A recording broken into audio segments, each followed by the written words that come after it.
I'm friends with the monster that's under my bed. Get along with the voices inside of my head. You're trying to save me, stop holding your breath. And you think I'm crazy. Хүлэмгийн бестселлер нэвтрүүлэг үргэлжилсээр байна. Сайн байцгаана үзэгчдээ та бүхэндээ энэ сайхан үчи мэндийг хүргэе ингээд хөлөмгийн бестселлер нэвтрүүлэг маань эхлэхэд бэлэн боллоо. Мэдээж студид тайлбарлагч Балжаах болон Амгалан миний би суусан байна. За өнөөдөр бол бид та бүхэндээ 2014 болон 15 оны хөлөмгийн бестселлер нэвтрүүлгүүдээр жухам юу ярьж байв? Хамгийн сонирхолтой эсвүүдийг өнөөдөр базж нэгтгэж хүргэхээр бид хоёр бол студид хүрэлцэн ирсэн байна. Ингээд Балжаахтай энэ сайхан үчи мэндийг хүргэе. За энэ үчи мэндийг үзэгчдээ ч гэсэн хүргье. За Балжаахын маань хувьд бол одоо хөлөмгийн сезон ингээд 14-өөс 15 оны үеэрл Премьер Лиг маань сая бидэд амжилттай дуусглаа. Одоо бидний өмнө бол Авралын лигийн нэг том тоглолт үлдчихсэн байна. Энэ үлрэлийн талаар сэтгэл санаа ер нь сайхан болж одоо ингээд өндөрлөлөө шүү дээ. Энэ үлрэлийн талаар ярил. Энэ үлрэлийн талаар бол одоо ярих юм бол одоо сайхан байлаа. Өнгөрсөн жилийн үлрэлд бол одоо тэгээд манай үзэгчдийн тоо сарсангуй жоохон бага талдаа л байлаа шүү дээ. Төлбөртэй гээл одоо эхний хэдэн сарын чи эсэргүүцэл үзүүлсээр байгаа өнгөрсөн. Тэгээд одоо энэ үлрэлдээ бол одоо Univision холбогдлоо, цар хүрээгээ улам нэмлээ. DD-ийнхэн бол одоо бүгд үздэгээрээ үзэж байгаа. Тэгээд үзэгч байна гэдэг чинь олныг хамарж байна гэдэг чинь тэгээд бидний ажил бол сайхан боллоо сайхан. Тэгээд яг за одоо 6 дугаар сарын 6-нд яг энэ нэвтрүүлэг гарсны дараа 7 хоногийн ям гарагт нь Авралын лигийн финалийн тоглолт маань болох гэж байна. Барса Ювентус хоёр үлдчихсэн байгаа. Мэдээж Балжаах маань тайлбарлагаараа тайлбарлана. Ер нь тэр шөнийг яаж төсөөлж яаж хүлээж байгаа вэ? Тэр шөнийг бол би бол одоо зүгээр ингэж төсөөлж байгаа шүү дээ. Бас нэг юм чинь нэг юм байдаг да.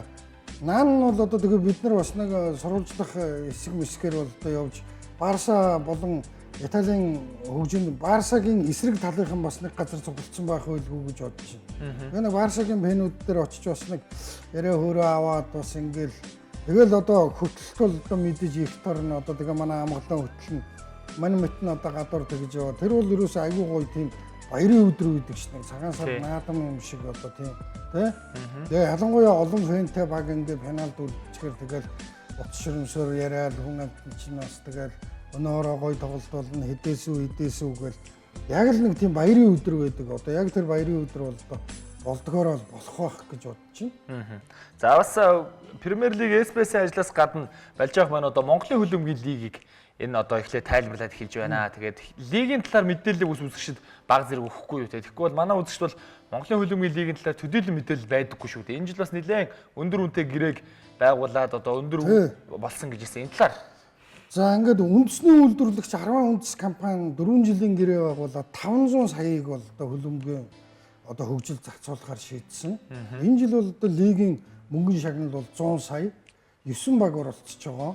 Тэгээд одоо сүүлд нь нэг плей-оффын шат руу орж ирээд аварга тодруулдаг байсан бол энэ жил бол тэгээргүй болсон. Ерөөсөө шууд тоогоор үзээд лиг гэдэг утгаараа одоо дөнгөө гаргана гэдгээ бол одоо яг зарлцсан. Шагналын сан 100 сая 4 жилийн гэрээ байгуулсан. Үндэсний үйлдвэрлэгч 10 үндэс. За тэгээ хөлбөмбөгийн холбоо одоо 2 сард болсон сонгуулиар шинэ одоо 90 үе бол одоо гарч ирсэн. Удирдах зөвлөл, гүйцэтгэх хороо, ерөнхийлөгч, ерөнхий нарийн бичиг бүгд шинэ болсон. Тэгээ бүгдээ ер нь тэгээд хэвлэл мэдээллийн ерөнхий ивент итгэгчтэй болсон. Тэгээд сайтаар гарч байгаа, хотод DD-шэр гардаг нэг сувгаар гарч байгаа, үндэсний хэмжээний нэг сувгаар бол гарч байгаа.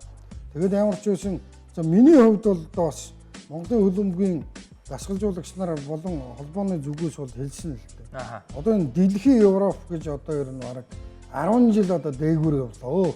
Хөрсөн дээрээ бууж ирээ.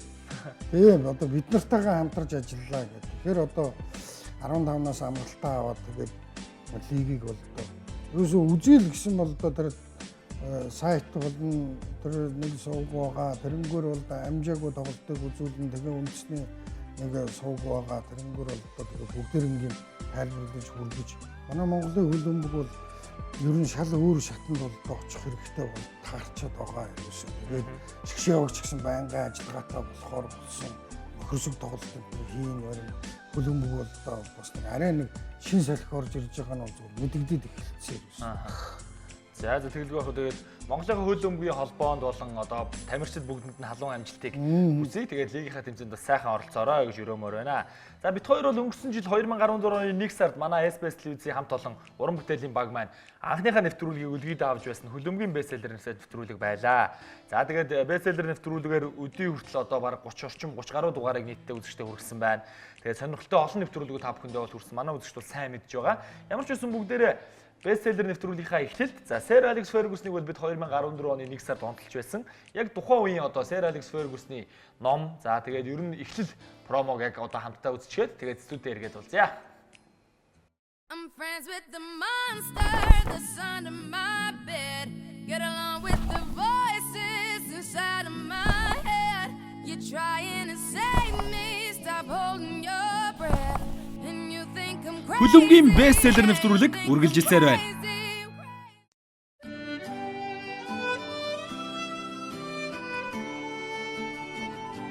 1941 оны 12 дугаар сарын 31-ний өдөр буюу яг шинэ жилийн өдөр Александр Битэн Фергюсон гэх эрхэм өөрийн том хүүгээ үлгийдэн авсан нь хөлөмгийн ертөнцийн гол хүмүүсийн нэг нь байх юм гэж зүүдлээгүй болов уу. 1986 оны 11 дугаар сарын 6-ны өдөр Олд Траффордын баг Манчестерын жолоог атгах хүн нь Фергюсон байсан.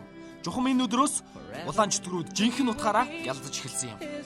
Агуу Sir Alex Ferguson Манчестерт өнгөрсөн 27 жилийн хугацаанд Премьер Лигт 13, FA цомд 5, Лигийн цомд 4, Community Shield-д 10, Аваргуудын Лигт 2, Супер цомд 1, мөн клубүүдийн дэлхийн аваргад 1 удаа түрүүлсэн агуу амжилтыг үзүүлсэн билээ. Энэ хугацаанд тэр оны шилдэг дасгалжуулагч гэсэн алдрыг 11 удаа хүртсэн юм. Fergie 27 жилийн дараа буюу 2013 оны 5 сард Manchester United хэмээх гэр бүлээс хагасах болсноо мэдгдсэн тэр зодог тайлсан юм а. Харин одоо хөлбөмбөг сонирхогч бид Fergie-гээс юу хүлээж байна вэ? Ferguson 2013 оны 10 сард өөрийн миний намтар нэртэй номоо гаргасан нь Их Британд төдийгүй түүнийг дэлхийд дахин алдаршуулсан юм а. Энэ ном нь хэвлэлтнээс гараад ердөө 2 сарын дотор 803 мянган хувь орлогдож нийтдээ 10 сая паундыг зөвхөн одоогийн байдлаар олгоод байна. Fergie номонд өөрийн туулж өнгөрүүлсэн дасгалжуулагчийн замнал хэрхэн улаан чөтгөрүүдийг зогцлон бүтээснээ нэг нэгэнгөө дурджээ. Мөн хүмүүсийн хамгийн их хүсэн үлээдэг ховжиг, хөшний цаан жухам юу болж байсныг дэлгэрэнгүй, юу ч нууж хаалгүй бичсэн нь олонний сонирхлыг улам татсан юм. SBS телевизийн хамт олон та бүхэндээ Fergie болон Manchester United-ийн нэрэн бараан сайн сайхан бүхнийг тэр номороо жухам юу гэж бичсэнийг дэлгэрэнгүй хүргэх гэж байна. Хөлбөмбөгийн бестселлер нэвтрүүлэгтэй хамт байснараа хөлбөмбөг сонирхогч та энэ бүх шүүс асгарч чих дэлдэлгэн мэдээллийг олж мэдэх болно. Хөлбөмбөгийн бестселлер нэвтрүүлэг I'm friends with the monster that's under my bed. Get along with the voices inside of my head. You're trying to save me, stop holding your breath. And you think I'm crazy. Хөлбөмбөгийн бестселлер нэвтрүүлэг үргэлжилсээр байна. За ингээд эргээд уулзлаа үзэгчтэй мэдээж хөлбөмбөгийн бестселлер нэвтрүүлгийн 2015 оны сүүлийн дугаар бол та бүхэндээ хүрж байгаа. За юу гэсэн үг вэ гэхээр бид та бүхэндээ 14 онд олон дугаарууд хүргэсэн. За мөн 15 он гарсаар бид бас сонирхолтой хэд хэдэн номуудыг онцлоод одоо бол ерөөхдөө зуны амралтаа авч байгаа гэж ойлгож байна. Тэрнээс өмнө бид та бүхэндээ тойм нэвтрүүлгээ инхүү хүргэж байна. За ингээд нэг жил хагас өмнө бид хоёр Sir Alex Ferguson-ийн номоор нэвтрүүлгээ эхэлж байлаа. Ferguson-ийн номон дотор Cristiano Ronaldo, Roy Keane, Nestor Beckham, Ferdinand Rooney. За тэгээд номны талаар нэг дугаар яваад их цэвэрлэгээ гэсэн сэдвээр 8 дугаар нийтдээ явсан байна. Тэгээд Балжахаас бас ер нь хамгийн эхлээд асуухад одоо олон ийм ток шоу нэвтрүүлгүүдэд оролцож байсан. За дээрэс нь хөлбөмбөгөө тайлбарладаг. Тэгээд тайлбарлах болон яг ийм бестселлер нэвтрүүлэгт ороод одоо хүнд ингэж дүрсээрээ ярьж өгөх хоёрын ялгаа нь ер нь юу байна? Ерөөсөө тэр чинь одоо энэ бол ерөөсөө бүр нэг ярих юмсан гэж бодоод байдаг асуултыг бол чи тавьчлаа. Яг ингээд болдгоо байхгүй. Яг ингээд тоглолт тайлбарлаа явж байхад дэлгэцэнд нэг харагдаад өнгөрсөн хүнийг эн чинь ингэжсэн тэр чинь тэгжсэн ийм учиртай гэдэг ингээ ярингууд 100 хүн сонсож байгаад 80-д нь бол гоё байгаа. Тэр үлдэж байгаа нэг 20-10-т нь бол ямар ч хамаагүй байгаа. А бусад 10 нь эсэргүүцээд байдаг байхгүй. Тоглолтоо ярьсангүй. Би одоо ямар тэдний нүдийг дарж хагаад тийм яриад байгаа ш. Тэр тоглолтоо уг нь харуул юм уу ямар. Би ямар тэдний ажилтны юм уу? Юугод байгаа чи тийш яг хүн тийм завхарсан юм. Би тэрнийг 10-наас аагаад би ярьж чаддгүй байхгүй. Тэр 10-ын чинь нэг тийм шуум нь бол дороо над руу хүрээд ирнэ штэ. Тэгээд намайг жоохон буруудах өнгө аястай улс бол бүр төрүүлээ сонсчдаг айгуу зовлон. Бестселлер гэдэг бол үнэхээр гоё бүр цагаа олсон гоё нэвтрүүлэг. Би Фергигийн номыг уншичаад өрөөндөө ярьж исэн чинь одоо тэгээ хинэнч санаачлаад одоо баг энэнгээр нэвтрүүлэг болгооч амгалан та хоёр орооч болоо явчуу одоо. Энэ бол үнэхээр аз жаргалтай нэг. Би тайлбарлахаа болсон ч гэсэн би бол бестселлер хийгээ нэг телевиз дээр нэг сууж байхад бол ер нь бараг байж л байна дөө. Их тэгээд тий сүржигнаа дэвэн тэтгэж байгаа. Янз бүр болоод ахын байхгүй энэ телевизүүдээр нэг хоол хийж байгаа нөхрийн найны бий бол зүгээр байж л байна. Ааха. Яг үнэ тийм энэ бол шүү дээ янз. Би ерөөсөө явсаар хагаад ерөөсөө бүр нэвтрүүлгээ олцсон. Бестселлер. Давай яриг сууж нөө яриа гэж. Энэ янз. Ааха. За тэгээд Балжахаас одоо асуухад Сэр Алекс Фергюсны номыг бит хоёр олон дугаарууд ярьсан. Яг ингээд тэр цаг мөчид эргээд очингууд одоо энэ олон дугаар, энэ олон дөрүүдээс хамгийн одоо дурсамжтай байгаа тэр хэсгүүд одоо ярьж өгвөл те. Гой мөчүүд зөндөө байсан шүү. Хамгийн гой мөчүүд ерөөсөө яг уншаал пүүх гэж исэн мөчүүд ерөөсөө яг энэ байгаа. Криштиано Роналдог авахгүй л Спортингтэй бол ерөөсөө зарах юм бол надад төрүүлж хэлээрээ гэдэг ингээ гэрээ байгуулсан. Тэгээ үжсэн чинь 2004 оны Европын аваргад зориулсан цэнгэлт хүрээлэн Спортингийн цэнгэлт хүрээлэн ашиглалтанд ороод тэнд нөхөрсөг тоглолт хийгээд очихт Жон Ошиг бол одоо үнэхээр алиалагч болгосон Криштиано Роналдо. Тэгтэл ерөөсөө хажууд сууж исэн нөхдүүд за сэр боосоо одоо энэ нөхрийгөө бас таач нэг авах гэдэг хүн одоо л авдаг цагийн шүүдэ гээл тэгэхээр Сэр Алекс Фергюсон багийнхаа удирдлагуудтай очсон байж байгаа. За энэ залуугтай гэрээ байгуулахгүй бол би эндээс явахгүй гэж хэлж ийсэн. Энэ бол одоо ерөөсөө яг энийг бол сүүлд би бас фэйсбүүкээр арай жоохон ташуу машуу улсууд ингээд бие биендээ мэдээлэл өгж байгааг нь бас уншсан л та. Яг Сэрийн номон дээр бол ерөөсөө яг л ингэж үү. Энэ бол хамгийн гоё акшн. Дараагийн акшн нь бол ингээ үргэлжлүүлээ яриад ий тээ. Дараагийн гоё акшн бол Wayne Rooney-г худалдаж аваад яг гарын үсэг зураал дууссаны дараа Эвертоны тэр ерөнхийлөгч Билл Кенрайт гэдэг одоо ч би амар таньдаг болчиход байгаа шүү дээ. Бүр нэг найз шиг шиг. Кенрайт өрөөнийг зарчаа уйлжсэн наад чинь ингээд өөрөө тэгээд гарын үсгээ зурчаал тэгээд өрөөнийх нь офсын утсыг шуурж аваад ээж рүүгээ залгаад ээжээ эднэр миний хүүг булгаалчлаа штэ энэ төр гээд бас мэдээ сэтгэл дундуур бол байсан байлгүй одоо тэгээд энэ үеж байгаа тэгээд бүр хамгийн сэтгэл имжиглүүлсэн асуудал бол одоо тэр Фил Невлийг бол зарж явах үе. Фил Невлийг зарахад эхнэр тэн ирж ийн гэдгийг мэдгүй. Гари Невл Ферги дээр орж ирэнгүүтээ одоо цаадах чи яах юм бэ гэнгүүт би өстө чамаас илүү шаналж байна. Харин за юу ч гэсэн чи намайг манай төрөв чи цаадахаа гэрт төрөөдөргөө ялчих гээд ахт нь хэлээд тэгэл гэртээ ирээ байжсэн чи гадаа машин ирээл зогссон. Эхнэр Кэтитэйгээ цуг гарсан чинь Фил Невл машинтай хашааныхны гадаа ирж зогсоол тэгэл хашааны хаалга онгоолгол өгсөн чинь Фил Невлийн эхнэр нь машин дотор уйлаа сууж исэн. Тэгэнгүүт Фергигийн эхнэр цаагуурн тойрж очиод нөгөө хаалган дээр нь очиж али орын варыг гэл тэгэнгүүт гүүгүү би орохгүй гээд тэгэл уулаад тэгэл орж ирэнгүүт нь байр байдал юм байна. Чамаг бол өстой бид нар ерөөсөө чамд ашигтайгаар л явуулъя. Бид нар чиний төлөө мөнгө ерөөсөө харахгүй. Тэр мөнгө бараг чамд л оржийг бид нар хямдхан зараа чи өөрөө хувийн гэрээгээ сайн байгуулаарай. Одоо үнэндээ чамд бол байр алга байна. Гэл ингээд Фил Невлигаа ингээд хараад бодоход Фил Невл ямар үнэнч вэ гэхэд бол ерөөсөө Манчестерийн төлөө чи тэр уулын ороо дээр гүйж гарч ирээд тэр өндөр модыг огтлоод доош нь чирээ буулгаад ир гэхэд дасгалжуулагчаа цахилгаан хороо Винзенте юм уу гэж асууна нэр нь тийм л ямар ч нөхцөлд Манчестерийн төлөө бэлэн хүнээсээ ингэж хагцж байхад тэгэл Фергигийн эхнэр нь чи яагаад энэ өнгөтэйг явуулж байгаа ингээд явсныхан дараа Ферги рүү зэмлэнгүү харцаар харахад би чамаас илүү шаналж чинь чи бараг л дугуй оогоод өгөөч гээд ингэж одоо өр зүрх нь өмөрж исэн тухай. Руд ван Нистелрой нөгөө Евровидч хоёрыг лигийн цомын финал дээр сэлгээгээр оруулчихсан намайг оруулсангүй гэж ууралж амандаа өглөөд муудалцсныхаа дараа хэдэн жилийн дараа Йолкор мессеж бичсэн гэж байгаа шүү дээ. Сайн байна уу шинэ жилийн минь төргий таач намайг мартаа үзтээ Руд ван Нистелрой гэдэг. Тэгээд залгаад ярьсан чинь нөө бэртгийн төлөөс болоод олигтой тоглож чадахгүй нэ тэргээд Руд ван Нистелройг залгахаас өмнө эхнэр нь Нистелрой мессеж ütсэн маань ярих боломжтой юу гэж юм. За ярий да гэлдэг чинь яана цаадах чи ирий гэж байгаа юм биш үү гэдэг. Юу гэж одоо эргэж Манчестерт ирдэг. Манай хүнд ямар хэрэг гарсан бол гэсэн чинь би дандаа буруу алхам хийж уучлаарай та намайг гэжсэн үе. Бекхэм болохоор одоо үнэхээр гайхамшигтай тэр одоо шоу ертөнцид гайхамшигтай амжилт үзүүлж исэн ч гэсэн гайхамшигтай тоглож исэн өөр үгэнд нь ордгүй үе бол одоо байсан. Бөөн одоо тэр сурвалжлагч нар цуглуулж байгаа тэр дунд халдсан толгойтой үсээ ахуулж байгаа зураг ахуулаад үснээс өөрсдөө зураг ахуулаад тэгэл нэг Арсенал тожигдсны дараа Бекхэмээс болоод дараа тесрээд овоолоо тавьсан байсан пүүз өшгөлцсөн юм байлээ ш. Тэгэнгүүт пүүз нисэж очоод Ферги чинь өөрөө супер довтлогч хүн тийм довтлогч Шотландын шигшээд байсан. Тийм тэгээд өөрөө төвийн довтлогч нартай бүр хатуу тооцоо боддог хүн ерөөсөө. Тэгэхэд бол ерөөсөө очоод тэгээ хөмсгийн зад цохингууд дэлхийгээр нэг шуугаан тариал тэгэл Реал Мадрид руу явж байгаа гих мэтлэнгээр бол одоо тэгээ Монголд орчуулагдаагүй байхад нь чи бодохоор яг ярьж байгаа юм үнэхээр аатай байсан. Одоо бол орчуулагдаа хэвлэлтэнд гарцсан.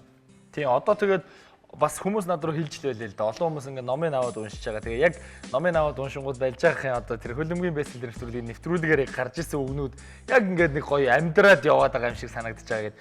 Ном ч бас өөр их гоё штэ уншихад те. Өөрөө тэр дүр төсөөллөө бүтээгээд явдаг.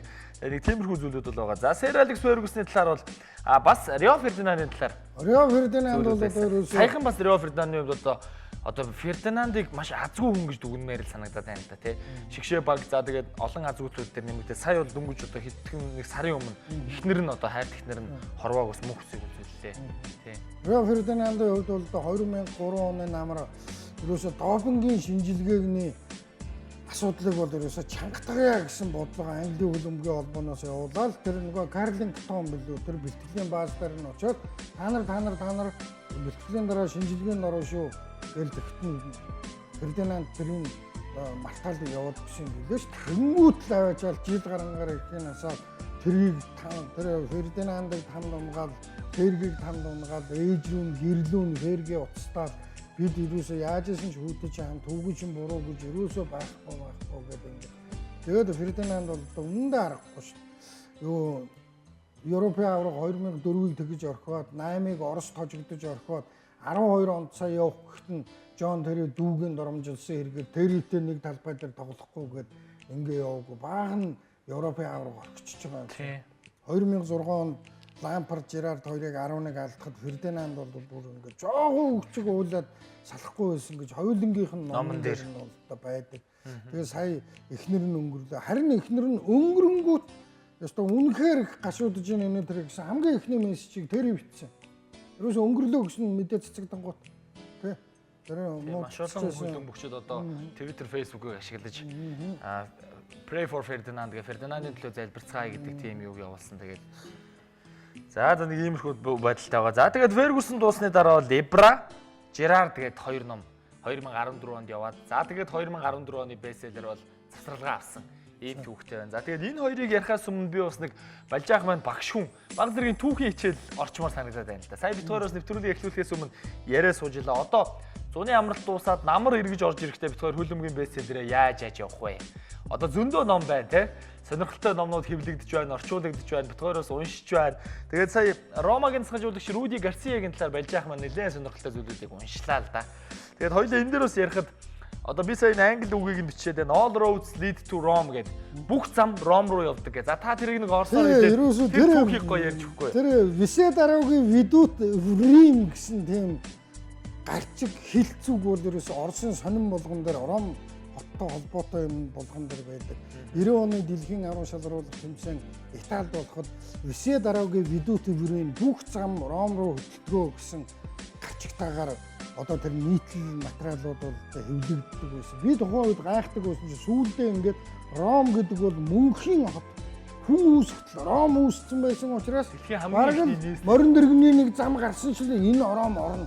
Машин сүүлдээ үүсээд нэг зам гарсан чинь энэ Ром орно шүү энэ зам гэдэг. Нөгөө хөдөөнийг төөрцөн улс зүгээр зүүн гар талаа дагаад тэр зам чинь өтсөөр байгаад авичид өгнө гэж бид нар зам заадагтай адилхан ерөөсөө яг л тийм байсан юм байна. Тэгээ Руди Гарсиягийн номыг уншихад бол их сони юм уншигдсан л да. Эден Азарын тухай. Лил дасгалжуулагч байсан юм байлгүй. Тэгсэн Лилийн хувцас сулах өрөөнд дотор байцгааж исэн чинь Жервиньогийн утас дуурж ийн гэн. Жервиньо утсаа авсан чинь байна уу гэдгсэн чинь Дарагба байна. Хажууд чинь Эден Азар гэдэг нөхөр байна уу гэл. Дарагба танихгүй штэ. Тэгсэн чи ваа гээл тэгсэн чи аль уцаа дэш нөгөөд ингэж ирүүний чинь том хүн ярьж байгаа чигээс маяри гэж нэг. Дөнгөж Дрогба тэндээ уцаа абраад өгчихгүй юм. Тэгэнгүүт Эд Назар уцаа онгуудаа байна уу гэдэг чинь би Абрамович байна. Челсигийн эзэн. Чамд ганцхан зүйлийг хэлье. Чамаагүй лилд хэрэг хэмжээний цалин авдгийг чи мэдэхгүй юм. Зүгээр тэрийг чинь би 3 дунгалаад өгье болох уу? Ингээл болоо. Руди Гарсиагийн номнэр тийм байна. Франческо Тотти руу Ромагийн дасгалжуулагч болчоод очингуудаа Тотти руу мессеж ütсэн. Хаана вэ гэсэн Америкт амарч явна. Би Ромагийн дасгалжуулагч боллоо. Олон ялалтанд хүрээ хоёулаа гэсэн чи тгий та Ромад тавтамаар. Тэгэнгүүт чи ер нь ялалт амжилтаар цангаж яваа үз гэд Руди Гарсиа асуусан чи Тотти урдаас нь цангаагүйсэн бол би юу гэж Ромад байхсан бэ? Яах юм тэгээд хариулж явах жишээний эдгээр чинь дундчууд жишээ бангүй шүү. Тэгээд Руди Гарсиагийн зүгээр номны нэг эхлэл хэсгийн сонирхолтой хэсгүүдийг уншихад л иймэрхүү байгаа тий. За тэгээд 2015 оны 8 сард бол мэдээж шинэ сезон, шинэ үйлрэл маань эхэлнэ. Манай SBS телевизтэй бас шинээр мэдээллийг хүрэхэд одоо Хойд Америкийн үндэсний сагсан бөмбөгийн холбоо гэж ярьдаг NBA-г бол бид авсан байгаа. Тэгэхээр эх үйлрэл бол илүү л өнгөтэй, илүү л эрчтэйгээр дайрах нь байна. Манай SBS телевиз тэгээд тэр дундаас хөлбөмбөгийн бестселлер нэвтрүүлэг маань багтаад явна. Та бүхэн бас бестселлер нэвтрүүлэгтэйгээ үргэлж хамтдаа байгаарай. За тэгээ хоёулаа бас нэвтрүүлгээ хэсэггүй хугацаанд завсарлаад тэгээд үргэлжлүүлье. Хэдүүлээ нэг дууны завсралга авчаад студид эргээд уулзъя. I'm friends with the monster that's under my bed. Get along with the voices inside of my head. You're trying to save me, stop holding your breath. And you think I'm crazy. Хөлбөмбөгийн бестселлер нэвтрүүлэг үргэлжилсээр байна.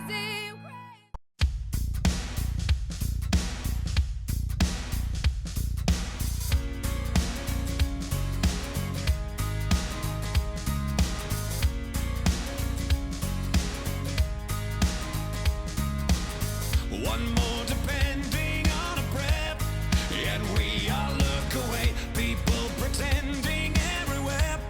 It's just another day. There's bullets flying through the air, and they still carry on. We watch it happen over there, and then just turn it off.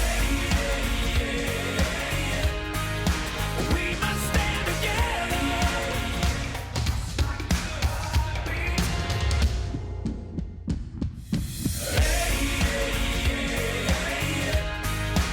We must stand together. There's no giving in. Hand in hand forever. That's when we all win.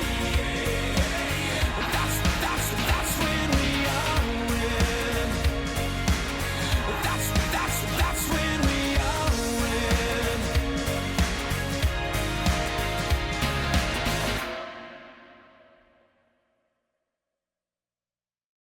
I'm friends with the monster that's under my bed. Get along with the voices inside of my head. You're trying to save me, stop holding your breath. And you think I'm crazy. Хөлбөмбөгийн бестселлер нэвтрүүлэг үргэлжилсээр байна. За ингээд хөлбөмбөгт хайртай дуртай үзэгчдэд дахин баярлалаа гэж хэлье. Хөлбөмбөгийн бестселлер нэвтрүүлэг маань үргэлжилсээр байгаа. Бид та бүхэндээ 2015 оны сүүлчийн дугааруудаа хүргэж байгаагийн одоо далимт 2014 болон 15 оны хөлбөмбөгийн бестселлер нэвтрүүлгийн ревю гэж ярьдаг одоо тойм нэвтрүүлгийг хүргэж байгаамаа. За ингээд бид хоёр өнгөрсөн жилээсээ эхлээд явж байгаа. Дараагийн дугаарт бол бас дараа одоо энэ жилийн сонирхолтой бестселлерүүдийг бол ярьж өгнө. За ингээд бид хоёр сая Sir Alex Ferguson талаар ярьсан. Одоо бол 2014 онд үргэлжлүүлээд бид хоёр Шведийн алдарт хөлбөмбөгчин одоо таквондоч Эбрагийн талаар номоо үргэлжлүүлсэн байгаа. Эбра яваад тэгээ Жерард явсан байгаа тийм. За Эбра дээрээс би танаас бас яг тухайн үед одоо санаж байгаа бодож байгаа хамгийн гой зүйлүүдээ асуухад Эбра Пеп 2 бол өстой Астрик зөрчлийн дундаас Эбра Барсаг орхисон байдаг. За тэгээ та энэ талаар бас баг зэрэг сэрүүлвэл. Тэр чинь юусэн юм юм бэ л дээ. Зүгээр яг номыг уншиж байхад би бол одоо бараг л Пепиг буруутгах нь холгүй юм уншаад байсан. Тэгээд одоо бол ингээд харж байхад дэлхийн ногийн том одыг төрүүлэхийн тулд Эбра зэргийн хэрэг солиослох бол юу ч юм байна л та. Тэгэхээр бол одоо ерөөсөө ийм болсон. Ерөөсөө Эбраг бол ерөөсөө Пеп нэг тийм хүн очдгоо байрлал тэр довтлогоонд тоглуулаад тэгэл ерөөсөө Шави Иньеста хоёрын дамжуулалт Месси дээр очоод Эбраг урталт нь тавьчаал Мессиг ард нь тавиал тэгэл арын хоёрын дамжуулалт Мессигээр тэгэл ерөөсөн Месси цохон цохихгүй Эбра бол ерөөсөө тэр урд тэгэл Ойж гарч ирсэн бөмбөг нэг тэнмэл бөмбөгрүүл тэгэл эзэнгүү бөмбөгрүүл тэнд явж ирсэн хийж байсан. Тэгэл ингэнгүүт Эбра нэг өдөр ерөөсөө дургуйцтай бол Пепид илэрхийлсэн. Илэрхийлэнгүүт Пеп ерөөсөө шууд заагаа аваад тэгэл ерөөсөө 6 сар бол дуграагүй. Тэгэнгүүт чинь тэгээд Эбра уурн хөрөөл яваад байсан. Энэ дээр бол ерөөсөө тийм л үйдэг юм байл. Тэгээд одоо нэг Феррари өөрөө Феррари худалдаж авчаад Fiat машинтай байгаа юм шиг нэг тийм зан гаргалаа энэ тэр. Би бол одоо ер нь эдгээр дундаа бол Феррари ч гэдэг утгаар нь юм уу одоо тэгсэн байдгийн зүгээр. Тэгээд ер нь одоо ерөөсөө том юмыг бол одоо ашиглаж чадахгүй байна. Намайг ашиглахгүй байна. Намайг ингэхгүй байна гэж бол одоо их гомдлож одоо тэрийг бичсэн болоо да. Тэгээд бол одоо ер нь ерөөсөө миний зөв байсан гэдгийг бол одоо дараагийн номнууд дээрээс Перло дээр эн чинь бас ингээ ороод ирдэг. Перлогийн номн дээр гараад ирдэг юм. Тий. Яг нөгөө Милан хөрсөг тоглолт хийх гээд Барсад очсон чинь Миланыхан Эбраг авахгүй л тэнд ингээл бөөн сурвалжлагч нар хошороо явж байгаа хооронд Пеп ч айл хэдийн Перлог дуудаад хажуудаа суулгацсан, өрөөндөө суулгацсан. Нэг ч нот алддаггүй симфони оркестр болмоор байна. Би чамайг авмаар байна. Чи Вускет, Шави, Иньеста гуравтай төвд баймаар байна. Энэний ард нь. Тэгээд нэг ч секунд хором дойл алддаггүй Ролекс цаг шиг болмоор байна. Чамайг авмаар байна гэд ингэ сууж ирсэн байгаа шүү. Тэр Ибра гадаа явах гэж байхад тэрийг бол тоохчгүй шүү. Ашгүй тэр ямар үнээр яаж явах нь өстой хамаач алга гэдэг хөрх.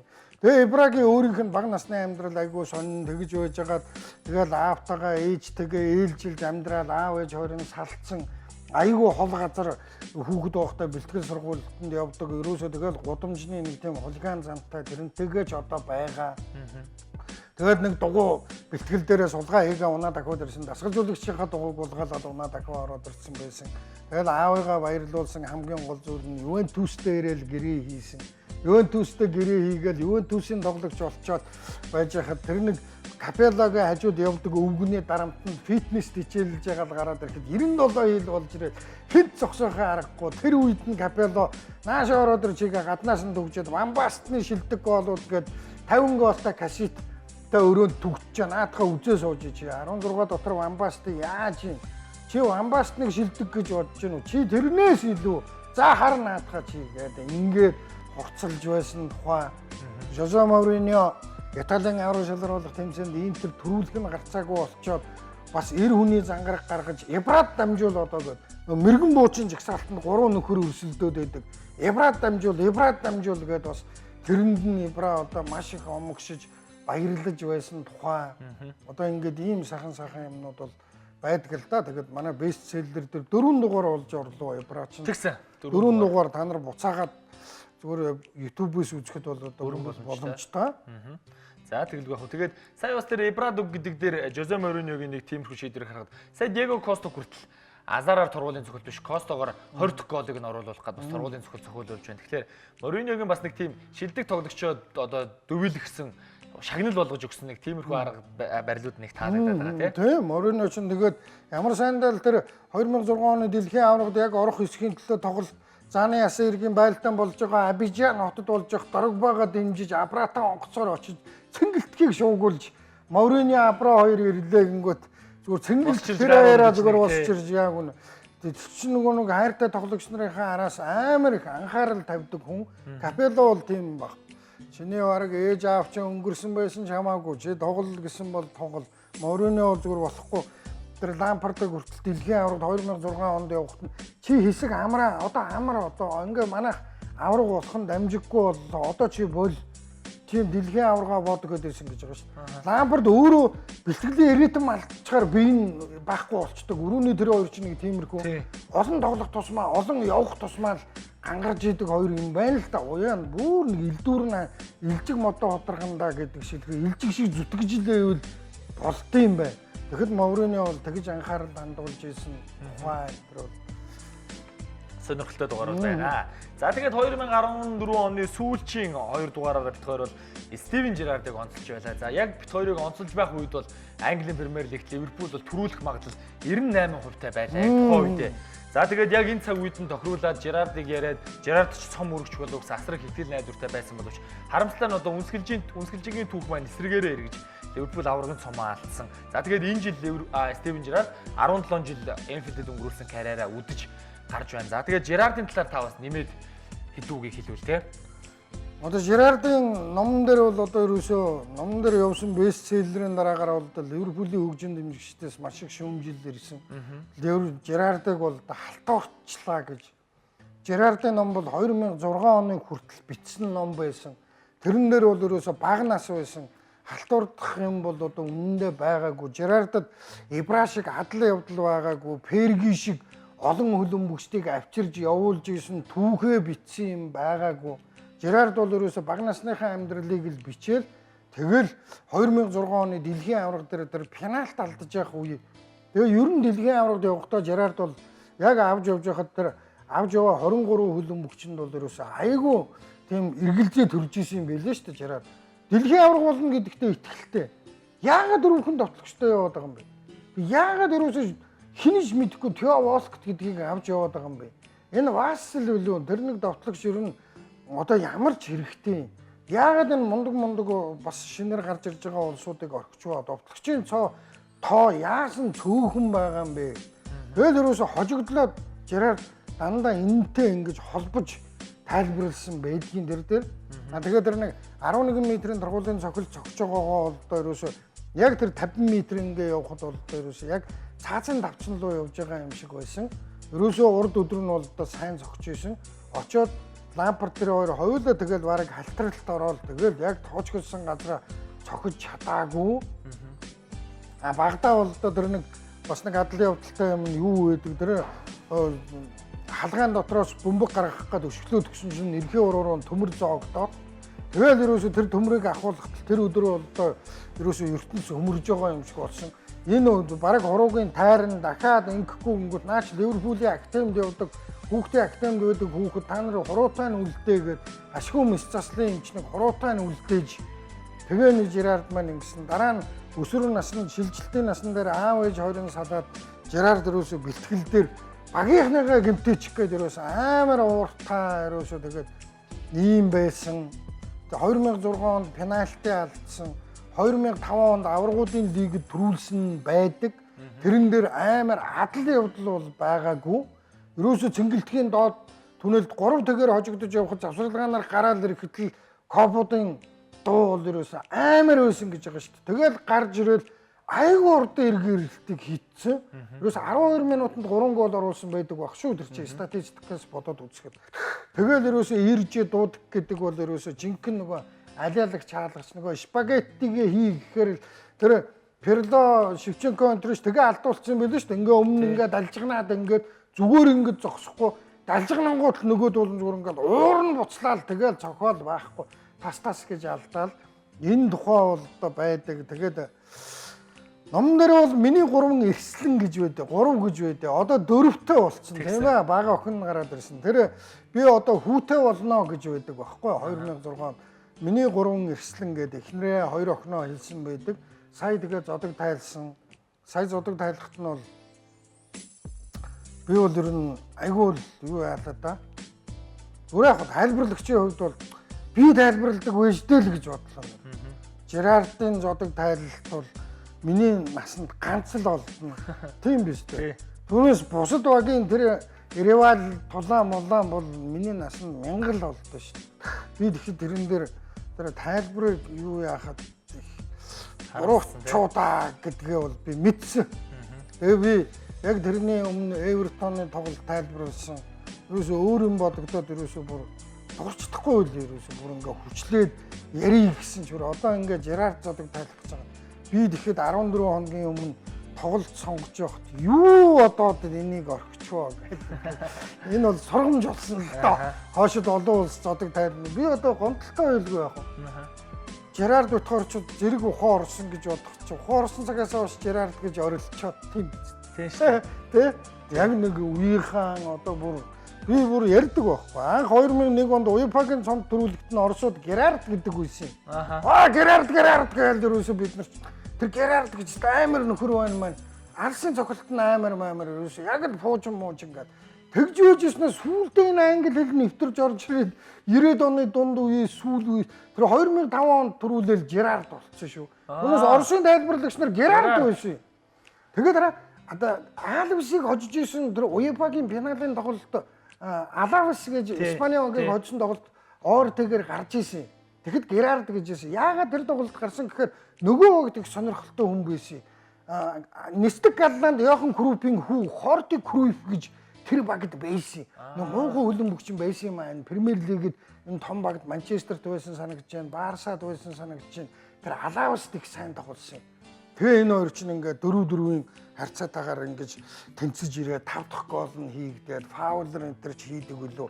Герард лав нэг тэг голорох нэг голын хийдэг юмдаг одоо тэгээд энэ дэр нэг зүйл гоё дурсан шүү. Тийм нэг зүйл Герард байхгүй. Нэг зүйлийг хэлэхэд байна штэ тий. Ийм байд юм бас.